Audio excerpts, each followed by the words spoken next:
Hey, what's up everybody? Ed the Pond Professor here. I am coming to you from Aqualand, our corporate headquarters in St. Charles, Illinois, the water garden capital of the world. I am getting ready to do a little bit of an excursion today. I'm supposed to be on the Cantini project. We have a little bit of a delay with some of our heavy equipment. I'm gonna grab some stuff from Dave Kelly, the product guy here at Aquascape. He created a really cool series of fire features. Stacked slate spheres, our basalt columns, patio bowls, fire rocks, all this really cool stuff, but he did a custom one for me. I'm gonna go out to a project that I've been working on for quite a while now. I'm gonna bring down these pieces. We're gonna hook them up. I'm gonna do a walkthrough on that waterfall because it is looking incredible. I can't wait to see this project. Let's go take a ride.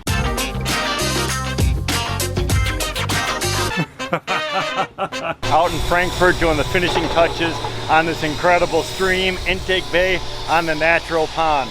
We're gonna have this thing operational by the end of the day today. I can't wait. Let's go check out what the guys are doing right now. So we continue working along, setting our large stones. Now we're to the point where the bridge is located. You can see what we did. We over excavated a couple pockets on either side. The beauty of working with the liner and this heavy duty geotextiles, that's gonna take care of a lot of the load bearing strength characteristics that we're looking for the soil. So it really stiffens things up. We don't have the exact measurements for the bridge still, but what we do know is that's our minimum height. So we could always add more slabs of stone to raise it up if we need to. We're going to fill in around some of these blocks just to lock them in place, and then we'll be able to continue setting some of our large stone.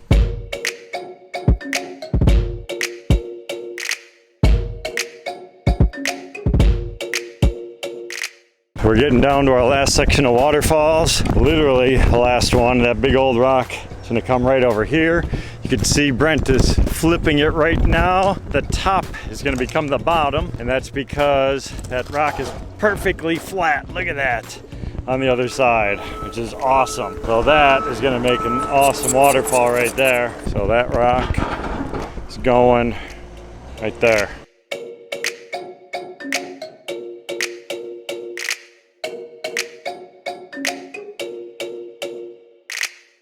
So we ran into a little bit of a challenge setting this last waterfall stone. It's a little bit too high. The nice thing about working with a rubber liner is we could actually pull the liner back. We could manipulate the elevation to make the rock work. The only problem is we backfilled this section right here. So the liner from this little pool overlaps behind this rock. We came in yesterday and we backfilled that so it wouldn't move. So that means we put soil and we pinned this liner in between the stone and the soil. So it's all locked in place. We need to adjust that height. So the only way to do it is actually we kind of made like a little cave. We got like a little archaeological dig happening here right now. And Brent is, if you could even see him buried back in there. We are chipping away, dropping the elevation. We're going to over excavate it, and then we'll put the liner back in place, and then we can come in with some crushed stone and we could actually get it to the exact elevation. We'll have to move this rock again, lay the liner in place, reposition the rock, and then we can keep moving forward.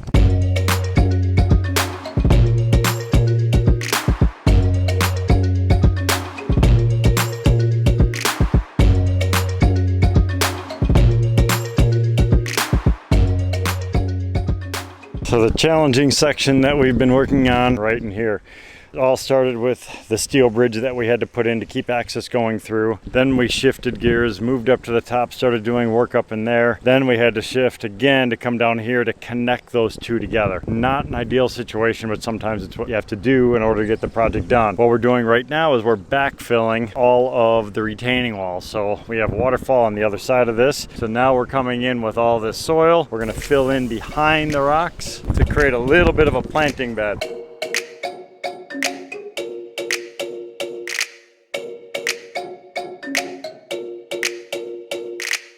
So river rock continues to go in, also dropping in little boulders along those edges just to try to blend everything together as well as hide the transition points. So the transitions, which I'm kind of pointing to right here, is where the liner kind of turns into the retaining wall. So you want to make sure you're not going to get any water loss in those areas. That's probably the #1 place where water loss happens. It's always at the waterfall transitions where you go from one elevation to another. There's always kind of a weird little joint, and you have to make sure you take care of those things.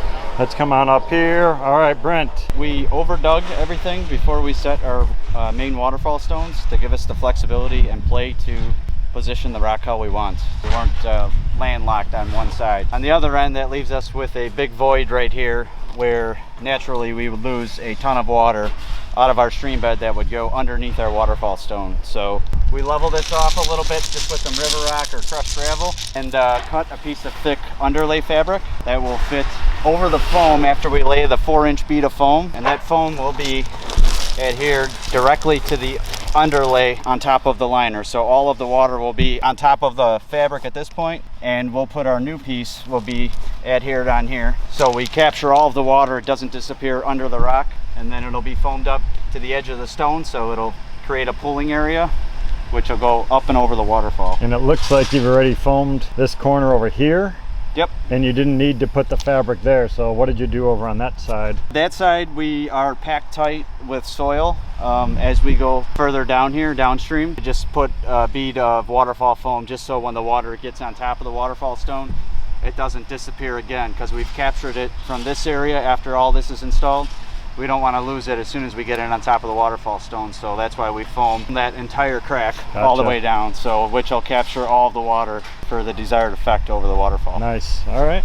So edge treatments are critical to any successful water feature. So how you incorporate the rock, the gravel, the planted edges, the log edges, aquatic plants, all those different components kind of work together to give you that final look that you're looking for. You don't want to use all one method or all the other. You want to have that right blend, because that's what makes it look natural. So I know it's a fine line between all that stuff, but it makes all the difference in the world. All right, this is the moment we've been waiting for. We are turning these pumps on. Let's check it out. They're plugging it in. All right, fall is looking good. Oh, looking real good. Fire it up. Oh, yes. That looks awesome. Wow. Let me just check that out. From here on this dance floor area, you know, those air, that thing is 7 feet above where I'm standing. This is awesome. I love turning everything on, just seeing where everything's flowing. So that's the waterfall right by the bridge. Oh, just check that out. That's going to be visible right from Bill's office. Beautiful, beautiful, beautiful.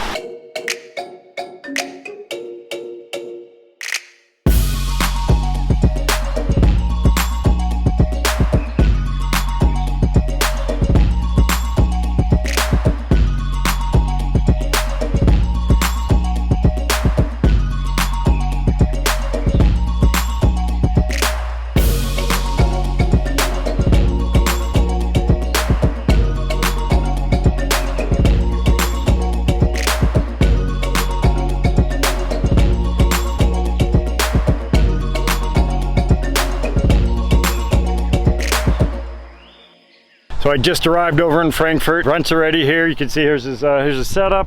Let's go take a walk over and back. So there's the site that I've been looking for. You can see all the way up over there. Those are those urns. So that's where I got some of that stuff to modify the tops of those guys to have fire coming out of them. So here's this big wall that he's doing. I can see that bridge. Let's go take a look.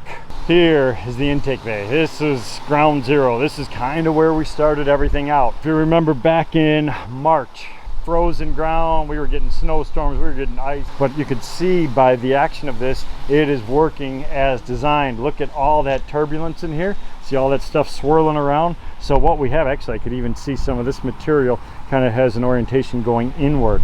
So that's because all those pumps are sucking all that stuff inside of here, and that's going to go down into the pumping system, which is going to distribute the water up to the top. So that's what we started with, set all the elevations off that, and then we just started doing all of that stonework, layering our way up to the top. We always had to take into consideration what the master plan was. We knew where the starting point was, so this big massive wall over here has to be structural enough to hold up this huge earthen edge over here. They're going to have golf carts driving over this, four-wheelers and things like that, so it needs to be solid. You can see behind me over here, it's one of the little floating things that they have out here. That's just for the kids' interaction. So this pond was actually designed and built for them as well. So we wanted to have outcropping areas, we wanted to have that beach entry, we wanted to have little walking ways going actually across the stream system where the kids could actually interact with the water feature itself, as well as the big lake.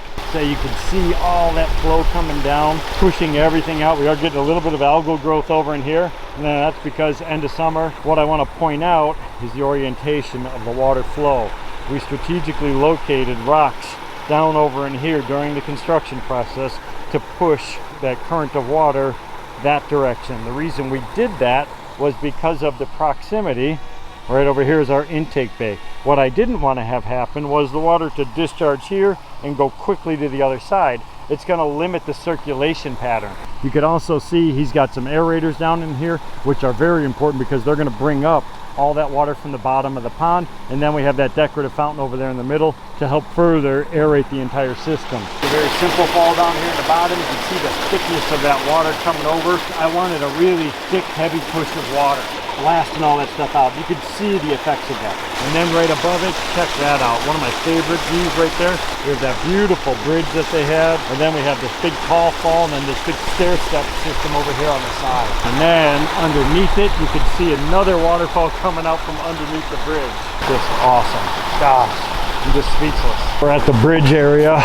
This was the area that we had to create those big steel plates going across to allow us access. Another incredible waterfall system right here. The goal with this one was to pick up all the sites right here from this bridge. So we knew the bridge was going in. We wanted to create a really cool focal point from this section, as well as from Bill's office. So Bill's office is over here. We have all these terraces and everything over here on the back, but all that stuff is looking right up through this direction. And check this out. He's dropped in a bunch of statues. Not even paying attention. I'm looking at the waterfalls. There's some bears over here. Look at that. He's got some herons or something, or cranes over on that side. Oh, you know what? I forgot about one view as I'm walking back this way. We purposely twisted this one waterfall really hard to create this double step so you could actually see it from this direction. Because as you're coming across the bridge, you don't see a lot of the waterfalls. You see some of those fountains up here on the top, but all of this other stuff kind of hidden over on this side. So we purposely turned that one down below. You could actually also see that other little horsetail fall right over there to the right, that guy over there. So that looks really, really good. Take a little shortcut through here. This was some of the stuff that we had to take into careful consideration. He had the existing walkways over on this side. We knew it was going to get split around stuff, but this had to all line up with the bridges and walkways and stone slabs and all of these elevations that were set many months ago. It's always nice to drop in a waterfall right next to one of the bridges. I love the really close elevation over here. This big flat stone just inches above the water level. So you have the main home itself looking out over the swimming pool, which they did a fantastic job of remodeling that. Got some of the beautiful stonework over here on the back edge of the pool, and that was designed to tie into all of our waterfall. So we knew the urns were going to be up here on top. That was going to give us that big wow factor. I mean, just look at that, set up against that beautiful willow tree over there in the background. So we have just all those big jets of water kind of shooting out the top, and then we turned those waterfalls really, really hard so they're going to be visible from all of this. Right from the back of the home, from the kitchen, from the outdoor seating areas, from the bar, from the terrace up above. All of that stuff is looking straight out over there at the waterfall. Then we twisted this waterfall hard as well to come in from this direction, and there's another waterfall tucked over here that's going to be visible from this patio. So lots of different viewing angles from all over the place. Love the view from up here as well. The view from the bottom is incredible because you're looking up seeing those fountains, but from above you just see all that water kind of disappearing its way, and you know it's going right back down into the lake. The layout of the terraces, everything's just spectacular. Kids can come in off of the terrace and off the deck. They can climb around in this shallow, fast-moving water, which is just a great little environment for them. Unreal. And I'm at a loss for words almost. It's sensory overload. There's so much stuff happening here. My first time back here in a month and a half, starting out here in March, and just watching the progress. The results speak for themselves. Everything is just awesome.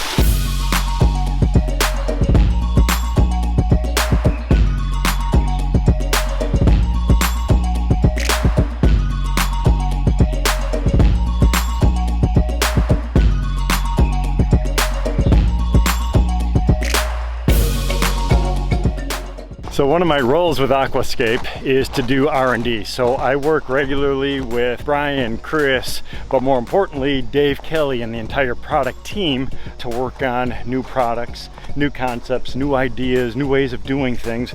And the product that we're working on right now, brand new product, not available yet. So I'd love to hear your feedback on it because I think it's gonna be pretty cool. We do have fire features for some of the other components that we have, the stacked slate spheres, basalts, patio bowls, different things like that, as well as some fire rocks and stuff like that. But this is the first time we've had it for the stack slate urn, which is actually a really cool product. So we just got it connected right now. I can't show you all the different pieces because it is still a brand new product, but I want to show you a little bit of the effect, which is pretty cool.